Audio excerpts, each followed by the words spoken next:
नमस्कार दोस्तों, आज का हमारा टेक्निकल वीडियो है और इस टेक्निकल वीडियो में कंप्यूटर में फॉर्मेट करते वक्त डिस्क पार्टीशन में कुछ इशू आता है।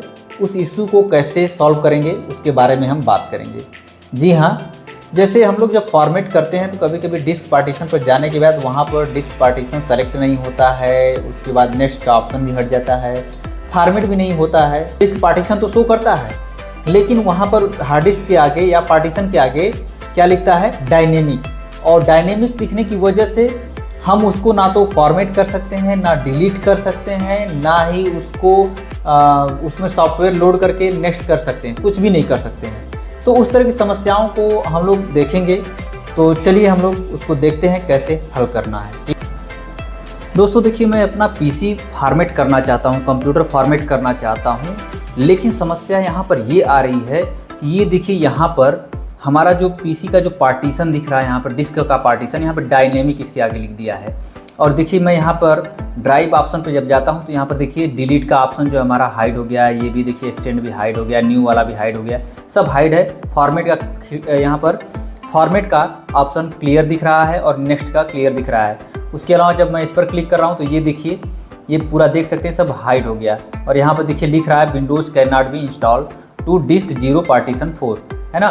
तो इस तरह का यहाँ पर एरर आ गया। देखिए मैं किसी को भी यहाँ पर डिलीट नहीं कर सकता या नया यहाँ पर पार्टीशन नहीं बना सकता, फॉर्मेट नहीं कर सकता, प्रोग्राम नहीं लोड कर सकता।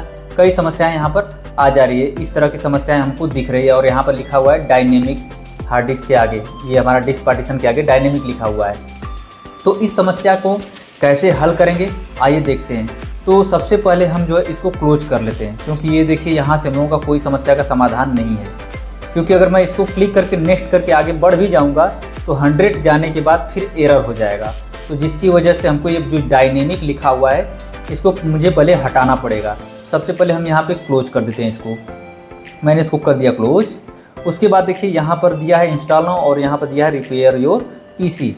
आप इस पर क्लिक करेंगे तो रिपेयर योर पीसी पे क्लिक करते ही ये हमारा कुछ इस तरह से सिस्टम खुल जाएगा।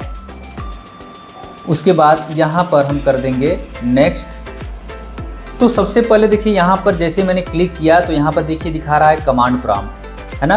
कमांड प्रॉम्प्ट पर जब मैं क्लिक करूँगा तो यहाँ पर कमांड का विंडो खुल के आ गया सामने। अब यहाँ पर हम कमांड देंगे डायनेमिक जो लिख रहा था पार्टीशन के आगे, उसको हटाने के लिए। तो सबसे पहले हम यहाँ पर टाइप करेंगे disk part, disk PART part, और एंटर कर देंगे।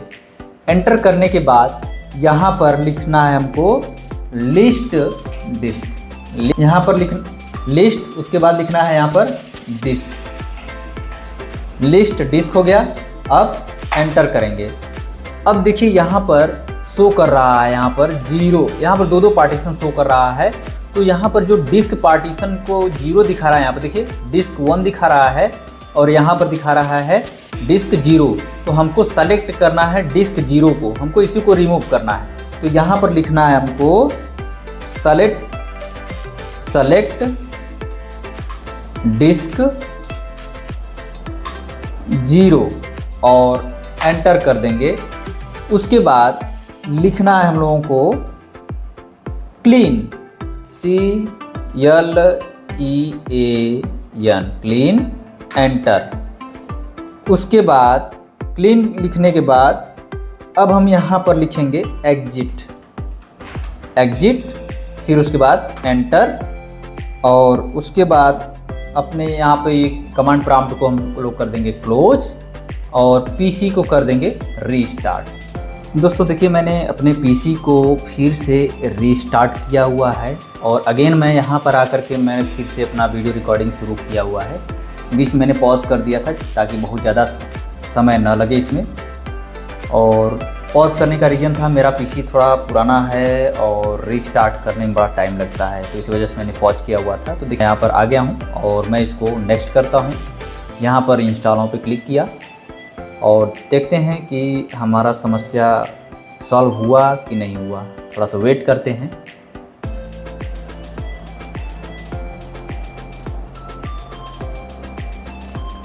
उसके बाद यहाँ पर फिर से हम एक्सेप्ट करके नेक्स्ट करते हैं और यहाँ पर क्लिक कर दिए। अब आप यहाँ पर देख सकते हैं कि यहाँ पर लिखा हुआ है अनलोकेटेड स्पेस। और अब यहाँ पर देखिए पूरा का पूरा हार्ड डिस्क का साइज़ दिखा रहा है 149 GB, लेकिन ये अनलोकेटेड है। दैट मीन्स कि अभी इसमें कोई पार्टीशन नहीं है। हमारा जो समस्या था वो सॉल्व हो चुका है। अब आप यहाँ पर क्लिक करेंगे जब, तो यहाँ पर दिखा रहा है सीधा न्यू के लिए कि आप नया पार्टीशन बनाइए। मैं यहाँ पर क्लिक किया और नया पार्टीशन मैं बना देता हूँ। इसको मैं आधा आधा कर देता हूँ।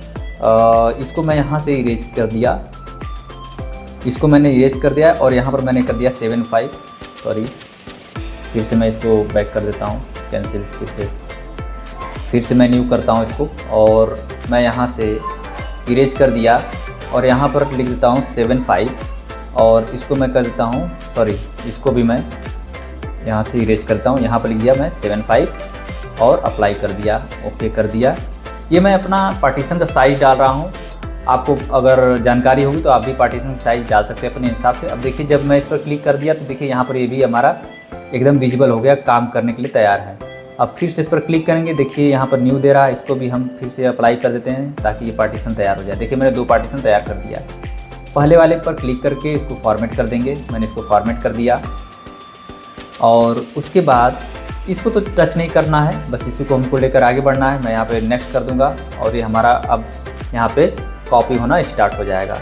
तो दोस्तों आज के इस वीडियो में हम लोगों ने ये देखा कि फॉर्मेट करते वक्त पार्टीशन में अगर डायनेमिक लिख रहा है तो उसको कैसे हटाएंगे, कैसे सॉल्व करेंगे, उसके बारे में हम लोगों ने जाना। तो इसी तरह का वीडियो हम लोग नेक्स्ट टाइम लेकर के आएंगे। आज के लिए इतना ही, थैंक यू।